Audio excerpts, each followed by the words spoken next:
유대인들이 실제 역사 속에서 받은 박해에 대해서 살펴보도록 하겠습니다. 인용한 성경은 한글 킹제임스 성경입니다. 유대인을 격리시켜서 거주시키는 게토는 사실 1266년에 카톨릭 공회의 허락으로 폴란드에서 시작되었습니다. 이 게토는 선출된 유대인 재판관들과 장로들, 랍비들이 사실은 운영을 하였습니다. 이 게토가 1939년부터 1945년 사이에 600만 명의 유대인들을 죽인 아돌프 히틀러의 그런 계략의 원형이었습니다. 히틀러는 유대인들을 게토에서 집단 처형장으로 곧장 옮겼습니다.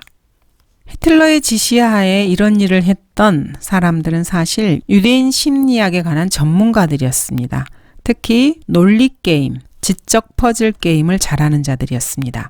이들은 오랫동안 탈무드를 연구해서 유대인의 특성을 잘 간파하고 있었습니다. 그래서 유대인들이 사실 어떤 상황에 처했을 때 자신들의 사고와 논리로 풀어보려고 하는 정신운동을 한다는 걸 알고 있었습니다. 그래서 유대인들이 가지고 있는 고정관념, 즉 무슨 수를 써서라도 살아남아야 한다는 철학을 유대인들이 갖고 있다는 것을 알고 있었습니다. 그런데 사실 이러한 철학이 유대인들을 집단 처형장으로 몰아갔습니다. 히틀러는 유대인 게토에 유대인 평의회를 두었습니다. 그래서 유대인들이 다른 유대인들을 총살 구덩이로 넘어뜨리고 가스실로 몰아가게 만들었습니다. 집단 처형장에서 수감된 유대인들에게 지시를 내리는 것은 사실 유대인들이었습니다. 그들은 굶주림, 질병, 독극물 주사, 과로, 독가스, 총살 등으로 죽어나갔습니다. 폴란드에 살고 있던 로마 카톨릭 신자들은 유대인들에 대해서 강력한 반감을 가지고 있었습니다. 히틀러는 이것을 이용해서 지혜롭게도 폴란드 출신의 교황인 요한 바오로 2세의 고향인 폴란드를 처형 장소로 이용했습니다.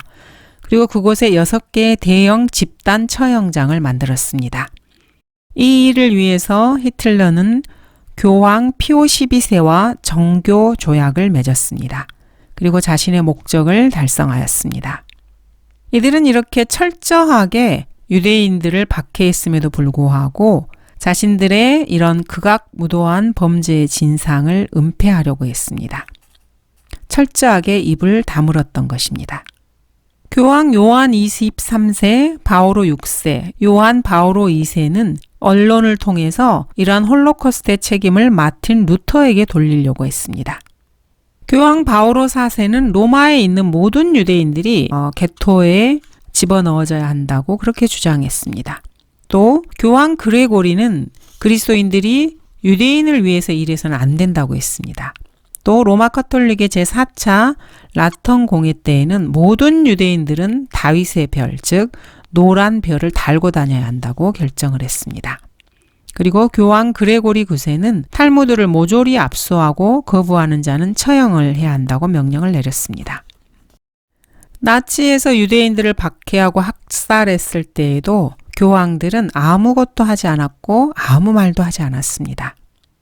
그러다가 2000년에 요한 바오로는 모든 사람들을 향해서 이 일에 대해서 막연하게 사과를 했습니다. 그리고 일부의 사람들의 잘못에 대해서 막연하게 모호하게 사과를 했습니다. 이러한 와중에 이스라엘은 1948년에 국가를 건설하게 됩니다. 이스라엘 역사에 있어서 1900년 만에 처음으로 하나님께서 허락하신 일이었습니다. 역사 속에서 지속되는 박해에도 불구하고 유대인들이 1948년에 팔레스타인 땅에 독립국가를 세운 것입니다. 이방인 왕의 호의에 근거해서 말입니다. 나는 주임으로 변경하지 아니하노라. 그러므로 너희 야곱의 아들들은 소멸되지 아니하느니라. 2000년 역사 동안에 나라 없이 떠돌다가 새롭게 자신들의 나라를 세우는 민족은 유대인 말고는 그 어디에도 없습니다.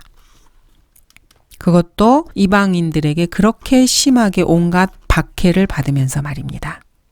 1648년에 우크라이나에서 코사크인들이 폭동을 일으켰습니다. 이것은 민족주의 운동이었습니다. 그런데 이 과정에서 유대인 남녀와 아이들이 산채로 불태워지거나 매장당하고 혹은 우물에 쳐넣어졌습니다.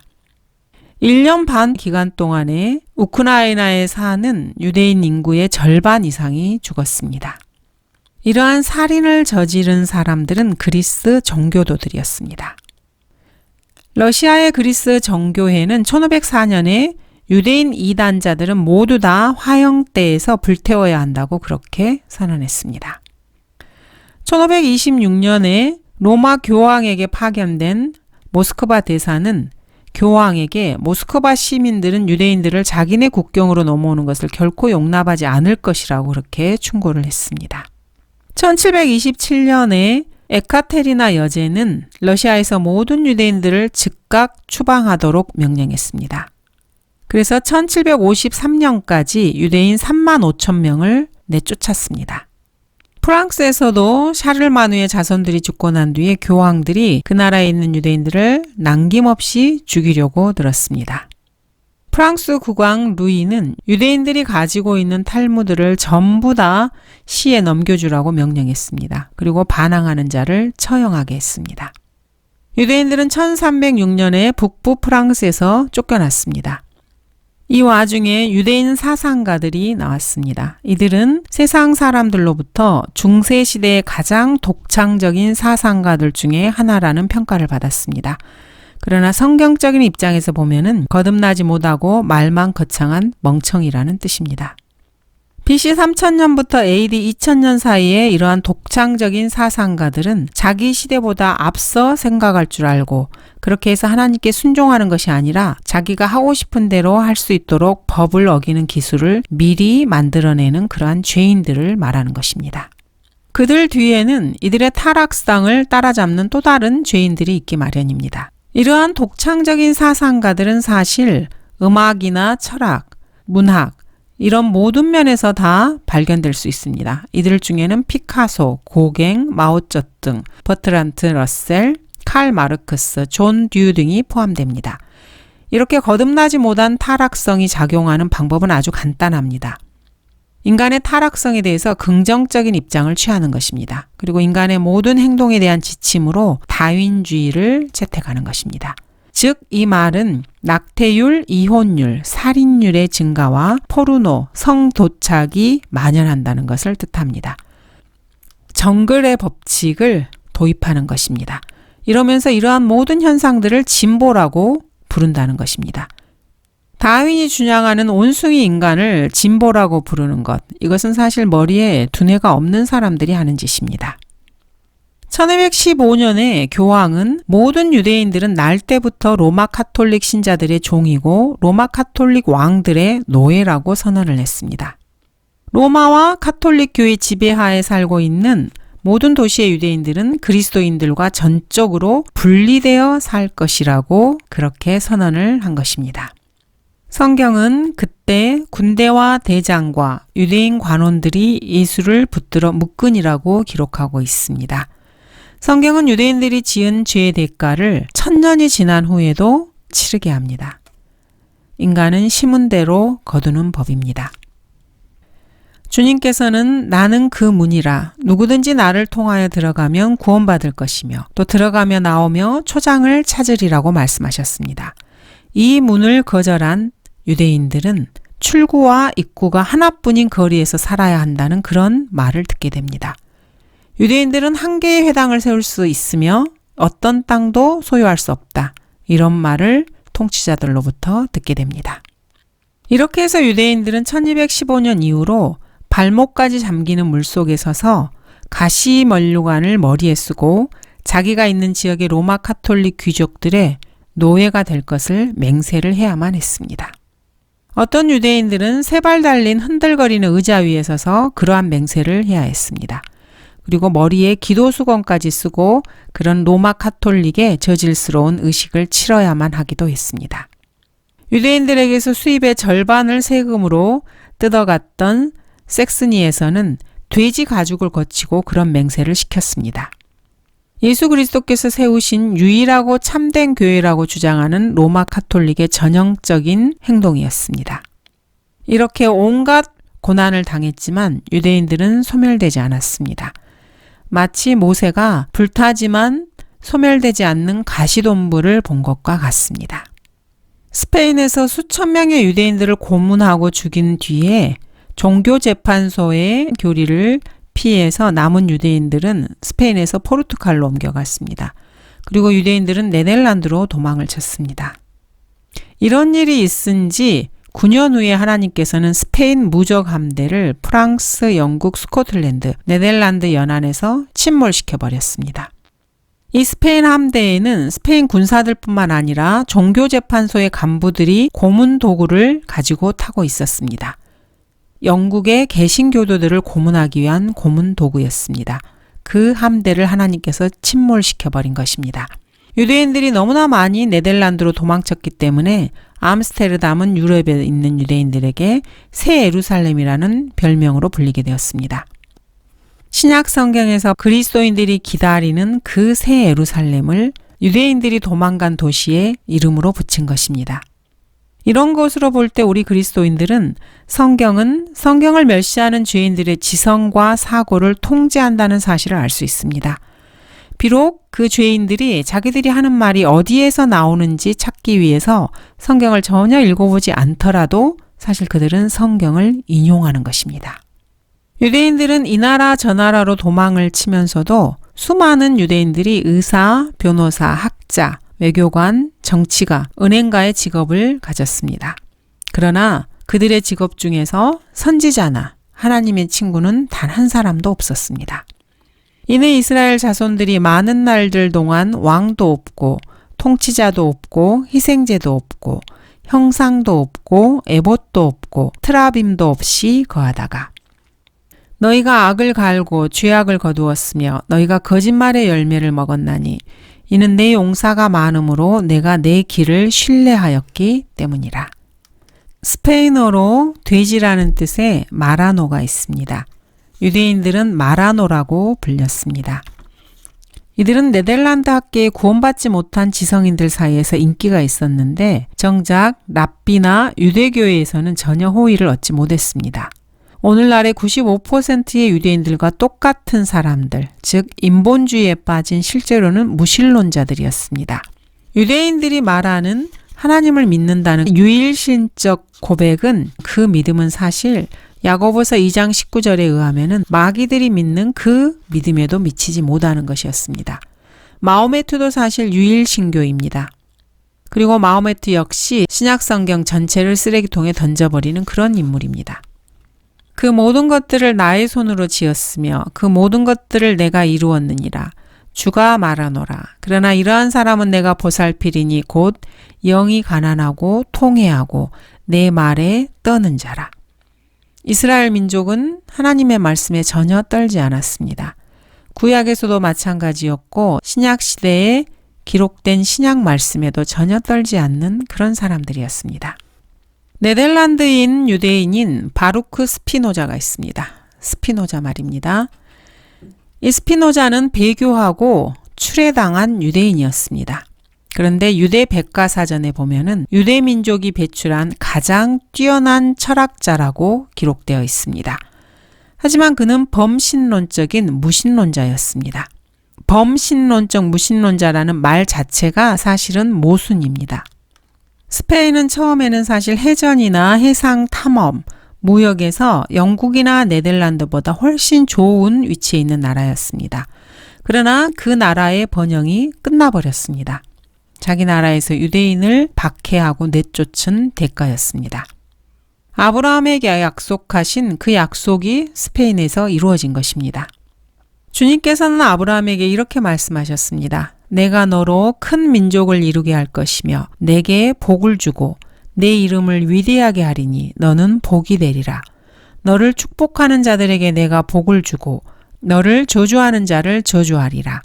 내 안에서 땅의 모든 족속들이 복을 받을 것이라. 아브라함의 후손을 저주하는 자들은 저주를 받게 됩니다.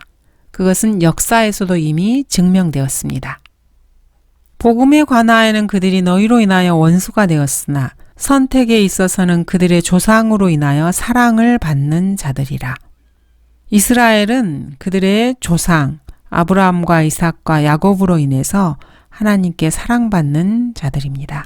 스페인이 성경을 전혀 알지 못하고 그것을 믿지 않았다 해도 스페인의 운명은 성경에 따라 결정되었습니다. 그 나라가 성경을 읽지도 믿지도 않았다고 해도 상관없습니다.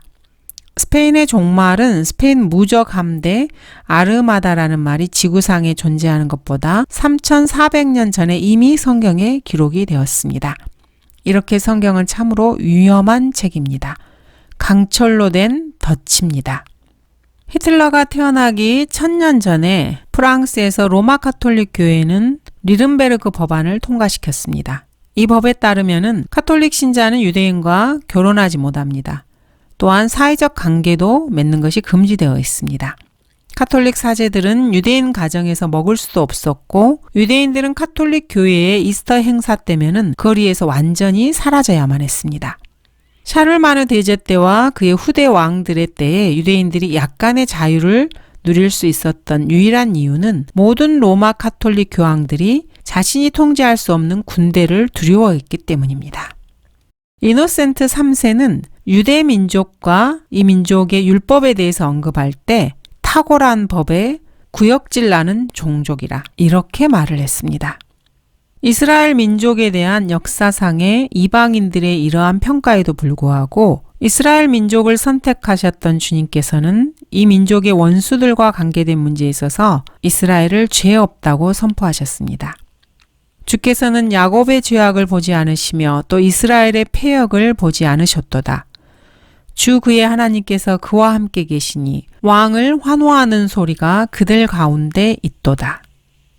이스라엘 민족이 역사상에서 당한 이러한 수많은 핍박에도 불구하고 성경은 이렇게 말씀하십니다. 오 나의 종 야곱아 내가 택한 이스라엘아 이제 들으라. 너를 지으셨고 태에서부터 너를 조성하셨고 너를 도와주실 주가 이같이 말하노라. 오 나의 종 야곱아 내가 택한 너 여수르나 두려워 말라. 내게 말씀하시기를 오 이스라엘아 너는 나의 종이라. 내 안에서 내가 영광을 받으리라. 하나님은 사람이 아니시니 거짓말하지 않으시며 또 사람의 아들이 아니시니 후회가 없으시도다. 그분이 말씀하신 것을 행하지 않으시랴. 또한 이루신 것을 이루지 않으시랴. 1500년까지 유대인들은 러시아에서 자유롭게 살 수 있었습니다. 그런데 그리스 정교회 내에서 유대교를 포교하는 시도가 일어났습니다. 이로 인해서 상황이 별로 좋지 않게 된 것입니다. 이들을 재건주의라고 부릅니다. 그런데 이들의 주장은 사실 후천년주의와 같은 이름입니다. 이들은 모세의 율법을 가지고 러시아를 운영할 수 있다고 생각을 했습니다. 구원이나 구속, 새로운 탄생, 신약 없이 말입니다.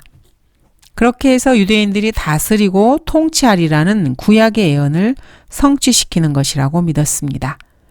이 교리에 따르면은 진짜 그리스도는 아직 나타나지 않은 것입니다. 그리고 마태, 마가, 누가, 요한복음의 그리스도는 역사적인 존재가 아니라고 주장을 합니다. 그 당시에 나타났던 주님은 메시아의 이미지였을 뿐이라고 그렇게 주장을 합니다. 이 재건주의적인 관점에서 보자면은 그리스 정교회에 가득 찬 모든 그림이나 형상, 우상, 미신적인 물건들은 다 제거시켜야 하고 그 자리를 유대교의 율법으로 대체시켜야 한다는 것입니다.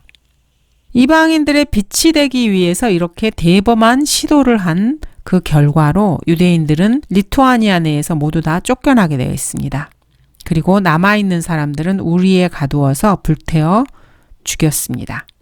폭군이었던 이반 4세는 러시아 종교의 사제에게 물뿌림을 받는 것을 거부한 유대인들을 모두 다 강에 빠뜨려 죽게 하라고 명령했습니다. 발트해 연안의 땅인 라트비아, 에스토니아, 리투아니아는 사실 여제 에카테리아 2세가 유대인들을 러시아에서 내몰기 위해서 하사한 땅이었습니다. 폴란드의 일부도 여기에 속했습니다. 이 지역에서 유대인 약 400에서 600만 명이 살해를 당했습니다. 교황 피오 11세가 로마 카톨릭 신자인 아돌프 히틀러와 맺은 정교 조약에 의해서 그렇게 된 것입니다. 유대인들 중에서는 탈무드와 무관한 두 종파가 등장하기도 했습니다. 그런데 모두 다 신구약을 거부하는 종파들이었습니다. 결국 이들은 진리의 주변만 맴돌다가 바깥 어두움에 처하게 되는 자들입니다.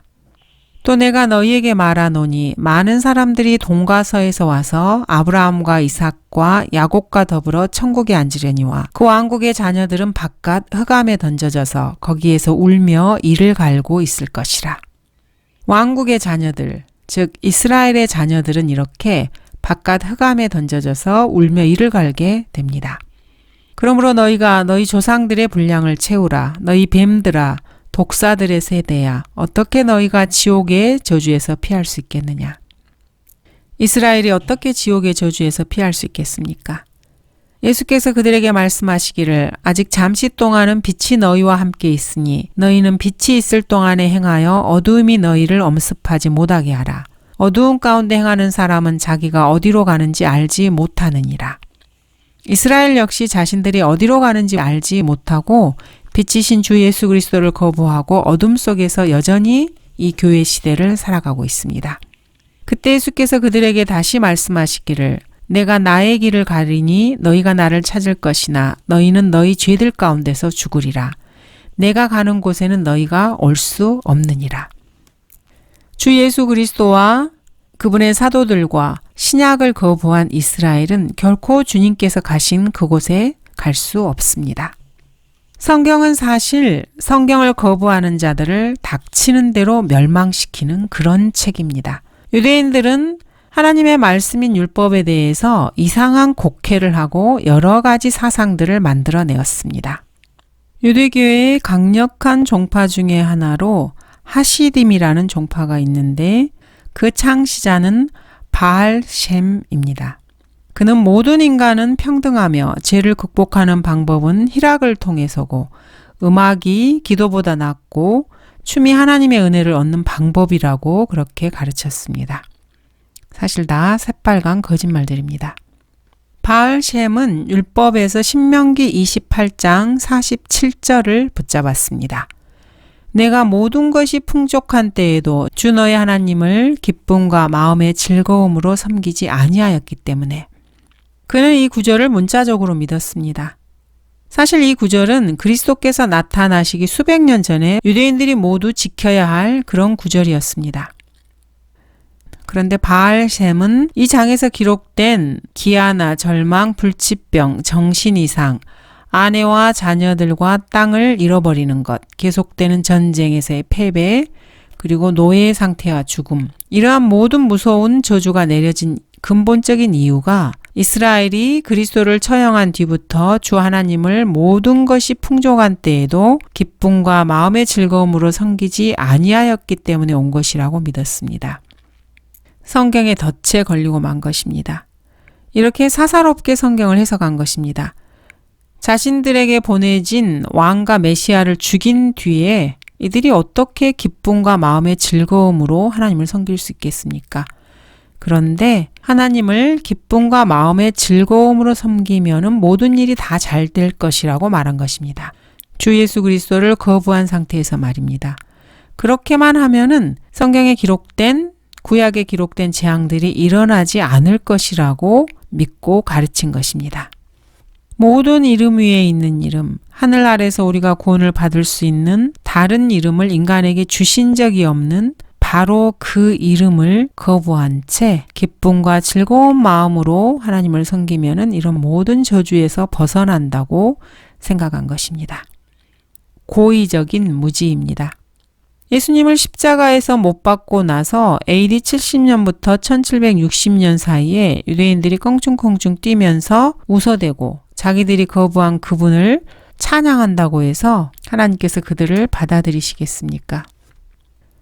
내가 모든 것이 풍족한 때에도 주 너희 하나님을 기쁨과 마음의 즐거움으로 섬기지 아니하였기 때문에 사실 이 구절은 교회 시대에 유대인들이 결코 붙들 수 없는 구절입니다.